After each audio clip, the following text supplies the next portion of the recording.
The woman you're about to meet is key to this murder investigation. You remember that Caylee-Anthony tells investigators she left little Caylee with a babysitter named Zenaida Gonzalez and never saw the child again. Well, our next guest is Zenaida Gonzalez and is suing Casey for defamation. But does this woman even know Caylee-Anthony? Zenaida joins us here live along with her lawyer, Keith Mitnick. Welcome to both of you. Keith, thank you for coming back tonight. Zenaida, first to you. Have you ever, prior to June 16th or July 16th, have you ever heard of Caylee-Anthony? No, ma'am. Have you ever heard of Caylee-Anthony before? How about Caylee-Anthony before July 17th or so? No, ma'am. Have you ever had an occupation taking care of children? No, ma'am, I don't have that occupation.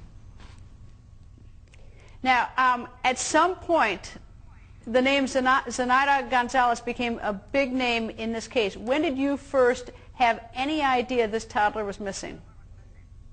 I think, in July when the detectives got in contact with me. How did the detectives, they show up at your house or did they call you? They called me first. They called me and what did they say to you? Well, they asked me if my name was Zenaida Gonzalez and did I have a car by a certain color, and if they asked me for my children. And they asked me what did you tell them? And I said, yeah, those two names that they mentioned were my daughters, and that was my car, and they told me that I was a suspect for a kidnapping. What do you think? I wasn't shocked. I didn't know what to think. I didn't understand why they would call me, first of all, because I have children myself. So Greta, did the detectives come over? Yeah, okay.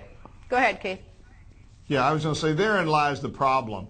The indications when the law enforcement came to her seemed to be very specific to her, seemed to be talking about her children, her car, and seemed to have been targeting her when she doesn't have a lick to do with this. Nothing. Never knew this lady or her child ever. So now she's been sucked into this desperate ploy, and now she's having to try to defend herself. Her lawyers now say it's not this Zenaida, but we need for Caylee-Anthony to say it and get to the bottom of what did she tell the police. And I got that, and I know everybody's zeroed in on this woman. I totally get that this is the woman they zeroed in on, and that there's been nothing to tie this woman to it.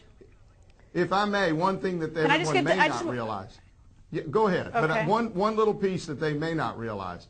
Her lawyers in this case, now that we have pointed the hot finger in this civil litigation at her on defamation on this, suddenly her lawyers have told two different stories about what she told law enforcement. The first story was it couldn't be this Zenaida Gonzalez, this Zenaida, because we told her it was someone who had 2 children.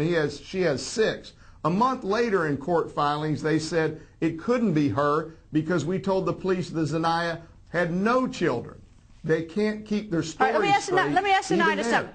I'm trying to figure out what Zenaida is like. You know, the impact on her life. Zenaida, did they search your home? Yes, they did.